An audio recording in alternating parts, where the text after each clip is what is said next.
body part to access the device. So for example, if I hit this button, Turn the page. then it's going to activate the first message there and say turn the page, because this particular display was set up for a child that was reading a book, as you can see here, about Little Critter. So this allows the person a little bit more flexibility if they're not able to use their fine motor skills And more to independence. access. You must see incredible changes in people. I can't even comprehend how rewarding that is. Yeah, it's really exciting, and it spans the lifespan. So really we're talking about young kids, obviously, where we see differences where for the first time that they're able to say something to their mom or dad, or really get involved with a friend or a sibling when they're playing with something, because they're able to talk about it. But really up to the other end, where we have adults who are very used to communicating quite easily, like you and I today. We can sit here and have a conversation without too much difficulty, and then all of a sudden something happens. So perhaps they had a stroke, or they were in a car accident where they had a traumatic brain injury, and then communication is affected. So to be able to give them back some of their communication abilities, and in many cases allow them to do everything that they need to do in their daily lives, is truly very exciting. And it gets more sophisticated as the person's needs develop? I mean, can you get a button that says, I'm going to write a check, or I'm going to pay by credit card or something? Absolutely. So these systems, the one that I'm showing you here today, is quite limited. There's only a limited amount of vocabulary or messages that the person can access.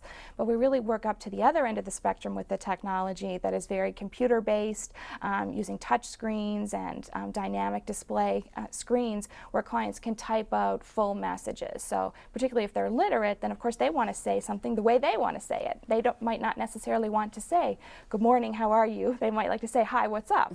And if that's the case, then great, they can do that, because they can use their system to generate whatever message, whatever language that they would use if they were using their natural speech. And there are programs in place for people who can't afford this. Some of this technology is very expensive. Right. Sometimes that's a barrier that we face, and a lot of the work that we do with our clients is to help them identify funding sources so that they are able to go ahead and get whatever equipment or technology that would make it easier for them or make it possible for them to do the things that they need to do. How much is this specialized equipment, for example, something like this? Something like this would run in the neighborhood of about $800, up to $1,200. You can get different layers or different levels of vocabulary. So you can pull out one sheet and put in another sheet, flip a button, and then you have access to another whole 32 message display.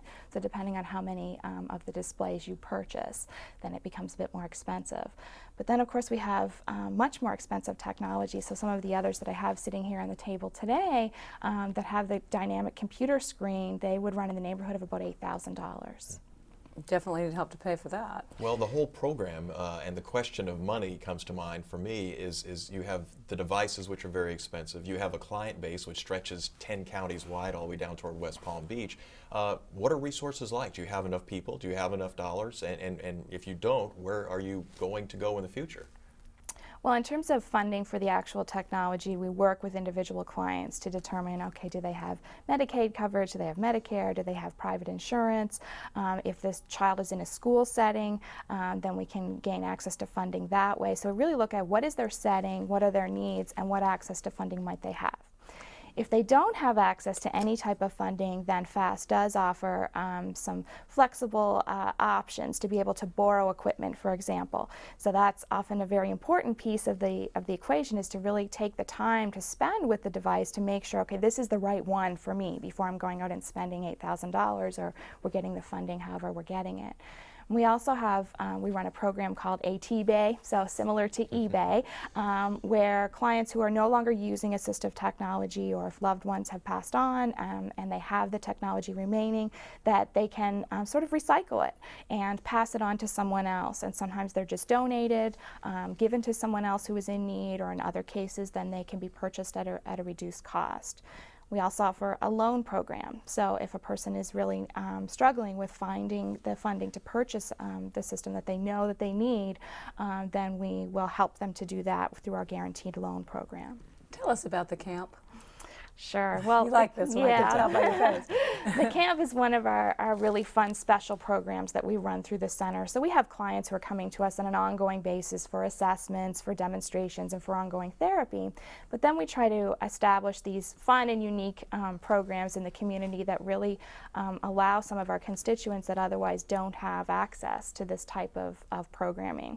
So our summer camp is one that we spend a lot of time thinking about and planning for, and really collaborating with a number of different community agencies. And I certainly should mention that we don't operate in isolation. We really try to collaborate with those other agencies that are targeting the needs of individuals with disabilities in our community. So for our summer camp, it's a day program, and we'll target a particular age range. And last summer we worked with teenagers with disabilities. A number of them had Down syndrome, but some other developmental disabilities as well. And they came to us to learn about how could they use whatever type of assistive technology to help them with their school tasks. So doing homework, completing tasks in the classroom, etc. So we looked at a number of different software programs, hardware, what have you, had the opportunity to try those with the clients and with their families, because the family piece is really important, we feel. In a lot of cases in a school setting, parents are not always with their children to have the opportunity to learn how to use the technologies themselves. So we tried to target the families as well as the kids. And the really fun piece for our students, of course, is that they get the opportunity to work directly with clients who have disabilities to try to help them to identify some solutions that will be right for them. And so much need, but so much ability to help, obviously. And we're going to have you back so we can talk a little bit more about it and get the word out more about the program so we can get everyone on the fast track, so to speak. Thank you. Thanks so much, Jennifer Kent-Walsh.